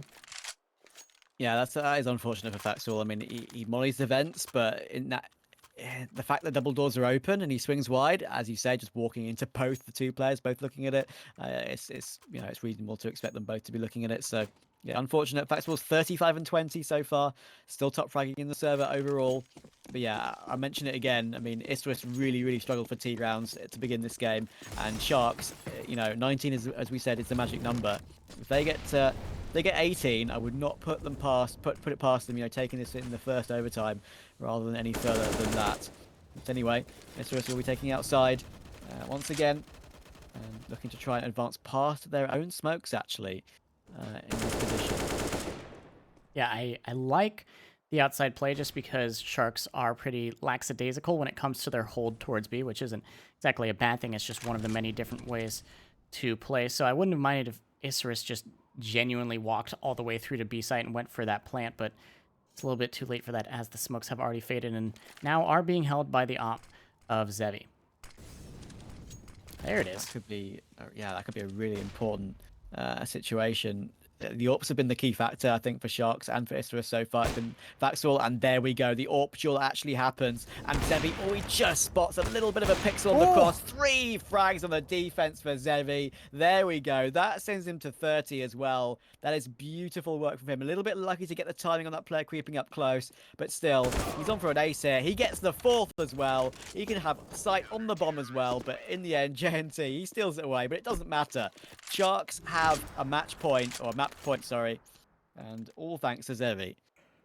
This is, I'm very impressed by both of these teams, but it does feel like in this overtime, Sharks are just a little bit ahead of Isurus. I think the time it took between the rounds is maybe, they got a little bit more prepared. And also, I think that Isurus had maybe the stronger CT side overall, but that also means they had the much weaker T side. I think they were able to pull back in overtime on their CT side because of how strong their CT was, but I think the reason it got so far away in the first time is because their T side isn't exactly the most well thought out. There's a lot of openings that are easily punished, which we saw from the op there. In fact, we may see Zevi spot out this player right here, if not hear him jump up. Yeah, of course, it can be hard to hear that sort of thing. They do, obviously, there is a silent jump up, but there's a tiny bit of a sound cue. Looks like they're going to try and split this position. with 3 players now back in toward lobby. They faked out the ramp plan. Oh. There's Noxie. The flag works perfectly. It gets him 3 kills. Oi, A side has been cleared out in its entirety. Make that 4. He's not going to get an ace, is he? Pank finally takes him down, but he's in a 1v5. He gets 2 in response, but that should mean double overtime, and I can't believe that the timing worked out for Zevi in the previous round, right? It hasn't worked out for them on this one because Noxie just had free reign to push all the way around toward heaven and take 4. It's now just 3 HP away from second overtime. Pank's getting flanked as well by Deco, and it's even BK1 to clean it up. So, I mean, we've been here before today. Let's go again. I mean, hey, if we're doing it, we're doing it. We the number is 60 rounds to match the one we casted earlier. That was a 29-31 scoreline. I wouldn't mind this one ending a little bit earlier, I'll be honest, just to get my biases out in the open. But these rounds are absolutely amazing. That was such an amazing play from Noxie, especially considering he had such a quiet first half and even decent amount of the second half. He was not very active on the scoreboard. He was getting a lot of important information, a lot of important a lot of important kills, but not a lot of multi-frags. And Noxie's really woken up in this the end of the second half and these overtimes to pull them to that second overtime. So really strong stuff from him. What? And that is clearly his best round as well. That is unlucky if you're Deco. You know, it happens sometimes. You just reveal a few of your traces and then just get absolutely domed with 2 headshots from Pank. That's unfortunate for him. He gets chucked off to a good start on their second CT in overtime. And yeah, I completely agree about Noxie. I've been incredibly impressed with his recovery, and that is most certainly his biggest round yet. I'm not sure, obviously, how many kills you would have caught on the main observer, but it was still. I personally didn't see them, but they're all I saw all headshots. 3. I'm sure. Excellent. We love to hear it. That's what we love to hear. That's my observer. I'm so proud of him. Listen, NA observer sometimes does get it right. Yes. Yeah, I mean, you deserve to. It's been a long day for both of us, so you know, it can be hard sometimes for everyone involved. But yeah, you have a 5v4 now with 30 seconds to go. This gets to the business end now of this round.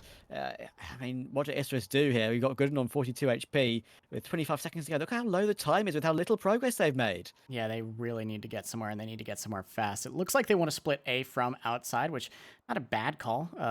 The site is pretty well stacked, though, and they're just going completely, I mean, without any utility. I mean, hey, when you have Faxwall just killing everyone, I guess it works, but JNT is in the good position to completely deny the plant. He finds Faxwall, and then BK1 caught in the plant animation. Sharks, they find a 19th off of a pretty weird round from Isurus. Yeah, I mean, we have seen this before, haven't we? With you know, this situation with Isurus just not being able to get 2 in a row on the T side of this map, and when you can't get 2 in a row in overtime, that's when it can really come back to bite you. Sharks obviously they've still only lost, I believe, 4 rounds in total on the CT side after regulation and now overtime. So. You know, it's still incredibly impressive and good, and he's tagged down to 14 early on. That is not nice at all. Yeah, he's actually want to go still going. Still, though. Oh, GNT, he drops the bomb, takes down Deco and Gooden. A little bit of a team flash, at least according to the kill feed. And the bomb is now completely gone for the side of Isurus. They have to take the site if they want to get the bomb back, and that means the entire site is swarmed with CTs. This is, I mean, honestly, almost a save at this point. They have the economy that they don't need to, but what are you supposed to do here? There's, I mean, almost nothing to do to get back into this A site other than just find, a kill or 2 through a wall or, insta headshots, which isn't exactly something you can plan for.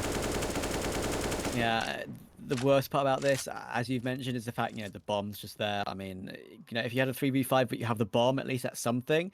But with Sharks are just going to have everyone here right now with all the crossfires available, everything they could ever want. Noxie as well. You're talking about shots through a wall. That's at least one back towards Zevi, but they're going to have re-mollies for the door position as well. That means that it isolates Factual to go for a duel. BK1 stuck behind it, and Pank will punish him. Luca takes Noxie. Now it's all down to BK1. Gets 1 in response, but now he's got 3 more players to find on the site itself, and gets caught by the Auger reels in. So that's another CT round for Sharks, puts them up to 20 and just 1 away from a clean sweep on this CT overtime.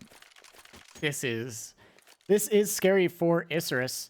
They really have to get something going, at least in this round. Of course, it will be going over to the second half there to their much stronger side, but almost every single time we see a trade back and forth of 2-1, 2-1, and then when a team finally gets 3 rounds in a row on one of their overtime halves, that's usually where the momentum swings in their favor. So pretty dangerous stuff for Isurus. They better have a plan going into this round. I mean, you say you say you better hope they have a plan, but their T-side plan, we can see their plan, but not much of it has worked throughout the duration of this game at all. This time it's going to be a full A execute, I believe. Molly's coming in toward Hut, but they are delayed by grenades of their own, and the smoke is going to be even better. Deco, though, 2 entries, 2 big entries as well. That's the first few they've really had toward A so far. This is such a critical round for Isurus. They can't afford to be clean swept on this CT side, and because of that, they're going to take the time a little bit further. Oh no, they're calling off the rotation. That means JNT has a beautiful flank, but who cares? His head is gone, and the round is almost over. They know where the last player is. They know that A is completely safe to take, and they're actually going to hunt as well. And Noxy, he finds the last. A clean round from Isurus to bring us to the second half of the second overtime. Yeah, and again, you know, neither team can get the 2-1.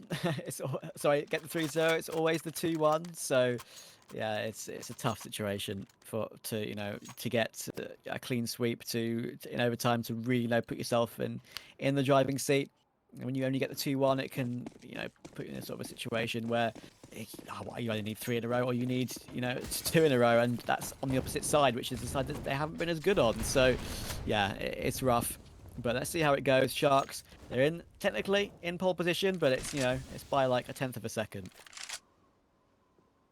Yeah, hopefully, I mean, both of these teams are just going to keep trying to fill each other out as these overtimes keep going. Isurus, of course, better on their CT side, so this half is favoring them, but with the 1-round lead, Sharks are that much closer to taking this home, and they are going to go for the tried, tested, and true method of outside smokes to get Fax while looking a different direction, at least for a little bit. But information from Noxy should let them know, hey, there's not a single person outside. Go ahead, help inside. Deco is going to fall to Reelsin. Reelsin finds 1 and 2, and now the bomb site is falling. This is looking like an easy round for the side of Young Sharks, as they are going to put the bomb down in just a few seconds. 2 versus 5 for Isurus, and there's nothing they can do. Yeah, I mean, the fact that Noxy gets caught through the smoke as well, he took so much damage, and then 1 more bullet connected just to finish him off. That's unfortunate. Panka's found Gooden, so this should be the T-round. They now know where Faxall is. Of course, there's not really much he can do in a 1 versus 5 with an AWP. It's basically impossible. He has no choice but to try and run away, and basically at this stage, because he can buy an op in the next round anyway, save his KD and be back toward the CT spawn. And we'll be seeing a great chance for Sharks as he spots out that player toward heaven. A great chance for them to win just that 1 round required. They've got a gap now. It's the 2-round gap they wanted to get 2 map points. 22, the magic number.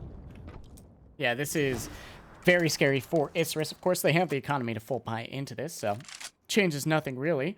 At least... Sorry, I got a very strange message that I had to immediately mute. But anyway, this could be the final round for map 1, that being Nuke.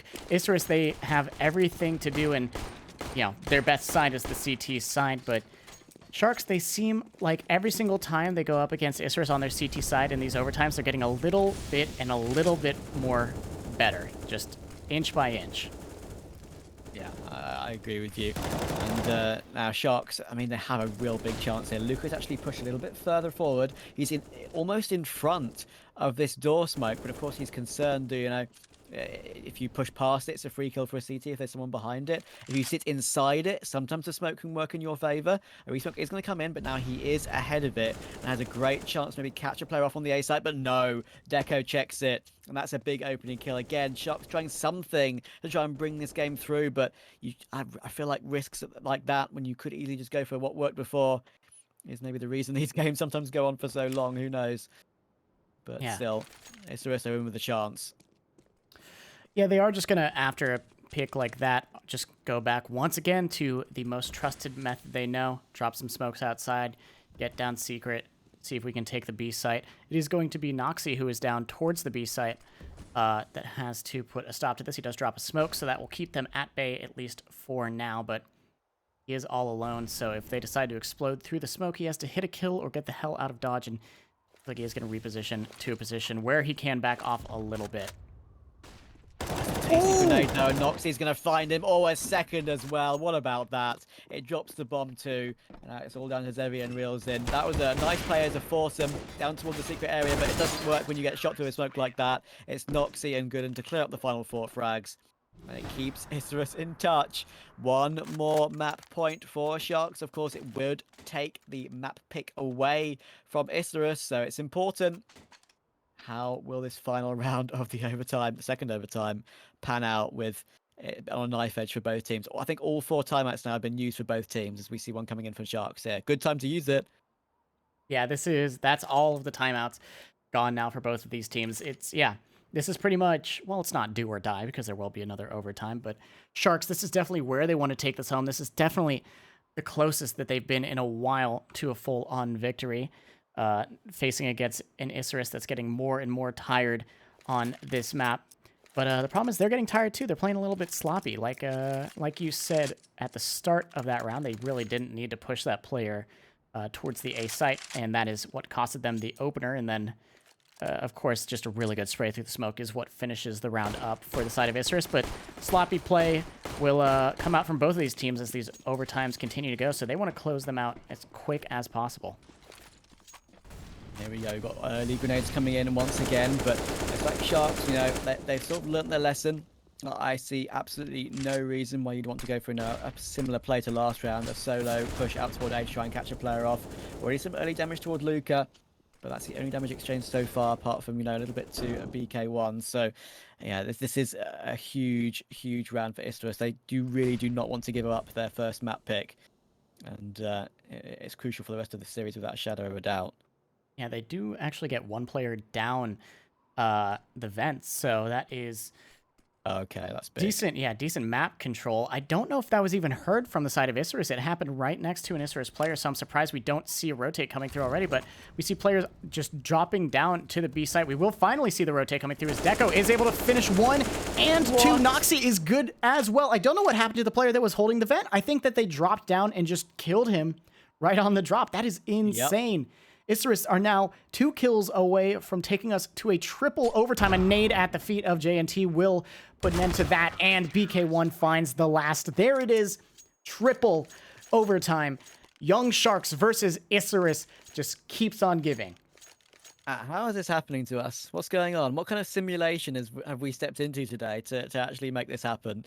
We another overtime on Nuke, absolutely remarkable. And I can explain exactly what happened to the player holding the vent. He went to check glass and the double door position, then came back. He actually caught good timing, but you know his I can't tell you how close his crosshair was just to catching the head of the player coming down the vent. It could have changed the course of that round in its entirety. That one opening kill, the fact that they dropped down the vent and take him down first, means that it forces the other players from Secret to come in and peek. There's a second player to help out in Noxie. And yeah, in the end, it works out for a clean sweep for Isurus. And we go on further. I love this game, but I will be honest, I do very much have to go to the bathroom. Go now. So, go. Honestly, go. You know what? No, because I'll entertain people. It's fine. Are you sure? Okay. Yes. There's a 3-minute break in this IT overtime. You've got about 2 minutes 30 left. Go. All right, I'll be right back. Hello, everyone. How's everyone doing on this fine evening? Casting Counter-Strike Global Offensive at 2:55 in the morning. I have to say, I don't really mind. I'm loving it. And I'm glad I'm hopefully putting on as good a show as possible for you guys in chat. We've got around 3,000 viewers right now, so that is a fantastic support for these two teams, of course. And I'm, of course, very proud of. I'm pretty proud of my co-caster Cullen for doing a lot of the observer work as well as the production for this. I'm just the one sitting alongside him, but it's still a very long day for the both of us. We casted Panketa versus SWS earlier. That first map was Nuke. That went to 31-29, and now we're seeing something similar once again. And yeah, anyway, that's really the story of the day, because long games on Nuke has been the bane of our existence, I feel like. With Faxwall has been the king, I would say, so far for Isurus. He's 39 and 23 so far. And it's Zevi, his fellow AWPer on Sharks, Young Sharks, to give them their full name. Is up to 31 to 30, his nearest rival. So I have to say, I'm incredibly surprised that Sharks couldn't get one of those 2 rounds. I mean, I was feeling it for them, but again, one thing we mentioned multiple times over the course of the beginning of this map is the fact that, both teams have struggled for T rounds. I mean, both halves were 12-3 CT. That's like the old Nuke days, when Nuke was back, and one of the older versions of this map. Of course, there have been a few versions of it. There's been the 1.6 version. There's been the first CSGO version. There was the updated version that came out around 2016 that had that walkway toward outside, around the top of the map that went all the way through heaven. Obviously, that is not there anymore, but part of me kind of misses that. It was a classic part of the old map. The old Nuke. My good man Cullen has returned Just in time. Just in time for the second, or the third, I should say, overtime. So let us begin. Let us get underway. Already fast forward outside for Reels and going straight through the Molotovs, taking down to 84 HP. But he's already going to get himself down towards Secret for free as well. Yeah, that is aggressive and very strong early map control. They're running about as fast as I did to the bathroom, considering my roommate was in the one that's outside of my office, so I had to go elsewhere up the stairs. And I'm sure that felt somewhat similar to what Sharks are feeling now as they run towards this B site. Gooden, he is all alone on the site. He finds the first, so he has to find a few more. He finds a tiny bit of damage onto Reelsin, but nothing else. And now it's the retake for the side of Isurus. But Noxy is in the right place at the right time to take down Reelsin, and that delays the bomb plant by a lot. Yeah, 3 versus 4 with 1 minute left on the clock. The bomb drops next to the single door as well. That's an awkward spot. JNT is on a big lurk toward outside right now. This could be the play, but he has to hurry up because Zevi can't stay here forever. He could get caught off by Noxy, but no. Takes a dig, but hits the quick step up close. And Lucas found BK1. The lurk from JNT now might be a huge factor in this because they won't expect his position. I think he might have been spotted, though, and get forced away. So he'll go back and play the 3v2 with his teammates as Zilly gets the bomb planted. Oh no, they're retaking the wrong site. They think it's A. Yeah, that was an amazing play from JNT outside A. He just does a lot of damage to both of these players and then immediately backs off, says, hey, yep, we're heading towards A. They try to hunt him, and then the bomb goes down B, and the round's pretty much over at that point. Deco, he's trying to stick around, see if he can get anything done, considering he'll have enough money regardless of whatever happens in this round. So if he can get a kill or two, no reason to not grab it, but Zevi, he's good for that. And Maxwell, he's just going to chill in T-spawn. He doesn't want any of the bullets to hit him in the face. He doesn't want to get hit by the bomb. Doesn't want to catch a fade. So he's just going to relax back in T-spawn. And Young Sharks, they take the first round of triple overtime. Yeah, and deservedly so as well. That strategy did pan out in the end, actually how I expected, which is a surprise. Not much has so far in this first opening map, but yeah, it's a good start for sure. And that frag from the AWP of Zevi, just taking the dink toward Noxy, I think in the end is a huge one in the context of that round. Of course, AWP, you take as much damage as possible. Doesn't matter if you hit the shot first. And yeah, now we get to see the second round of the third overtime.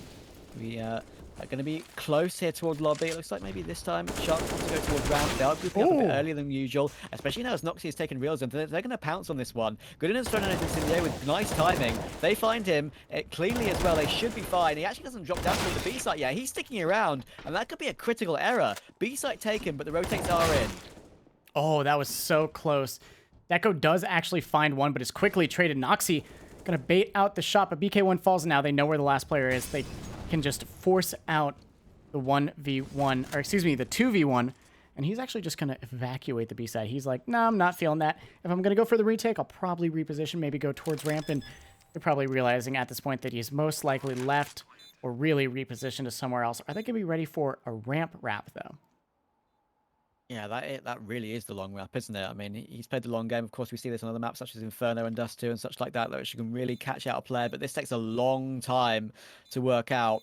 They are, they are thinking about that possibility of this ramp position being a chance. But Oh. oh, look at that! That was unbelievable. One player just completely exposed to ramp, staring at single door. Noxie had a chance there, but in the end, Zevi hits a nice flick. I think he has sort of, two angles on his scope there, so he could just double check both in case of emergency. In that sort of situation, maybe if Noxie goes through the right hand side of ramp rather than the left hand side of ramp, who knows? Maybe he gets both kills. But how is he to know that? Yeah, Sharks up to 23, only a couple away now. Yeah, it's about 50-50 as it gets. Also, we're on the CT side of Isurus, and they've lost 2 rounds. This is very uncharacteristic of the CT side for either of these teams on the sides that they've been so much better on. So this could be, just complete disaster for Isurus if they're not able to take home at least 1 round on this half. They should have taken 2 at least, considering it's their stronger side, but the fact that they've given up 2 is already very scary. They need at least 1 to make the next half doable. If they don't, it may be too little too late.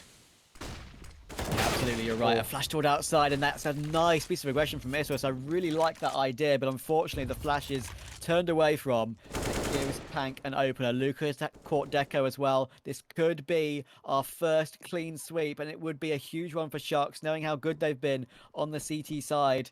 Can they bring this 5v3 through? They've got every single sightline held by the looks of it. They just need to find the way past Gooden. He does go 2 for 1, which is really good. But it keeps Sharks That's at a dead advantage body. with a lot of with a lot of advantage in this situation. Just shooting dead bodies. It's not BM, it's just testing, making sure they're really gone to the afterlife.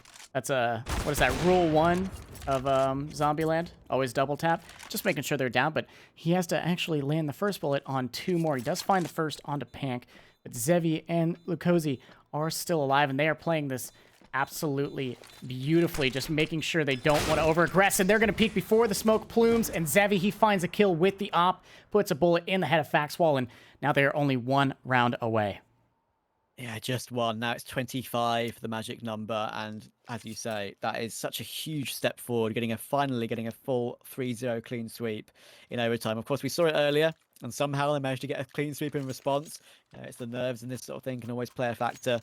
But yeah, anyway, one thing I did see in chat, obviously, I do occasionally give it a glance, to help with pronunciations and such. I believe we should be saying Noxie as Noxay. We will do that from now on, and hopefully that is the correct pronunciation. Of course, there is a delay in chat, so we can't respond to everything straight away. But yeah, as soon as we see a pronunciation that obviously English speakers such as ourselves get wrong for South American names, we will do our best to make it right for you guys. So just waiting for a little pause to finish. We have a problem for Pank at the moment. I can tell you the actual reason for this technical pause. Apparently, he has a stomach problem, which is not good. I do hope he's going to be okay soon, because we're at a pretty critical start, a pretty critical portion of this map. But I don't think this pause is going to last too long. So we'll be back underway. Hopefully, he's feeling all right and can continue this overtime. Sharks need 1. Yeah, they are just on the cusp of taking home map 1. Just 1 overtime sooner than what our previous map overtime was for the Nuke game earlier today, so sparing us 1 more overtime at least if they can take it home. Isurus, they are of course going to be fighting against this tooth and nail, but is their T side strong enough? I doubt it. Yeah, this is such a hard task, as we've said. I mean, CT sides have been so strong. Look where Zevi is. He's nearly toward the roof of Garage right now. That's very dangerous, but he's made it work for him. That's a nice flick down. Gives his team a 5 versus 4, 1 step closer to taking the map pick of Isurus away from them. It's getting very, very tight now for Isurus. It's squeaky bum time, as people in the UK will say. Is that a UK saying? It's famed by Sir Alex Ferguson from Manchester United from back in the day, when things start to get nervous.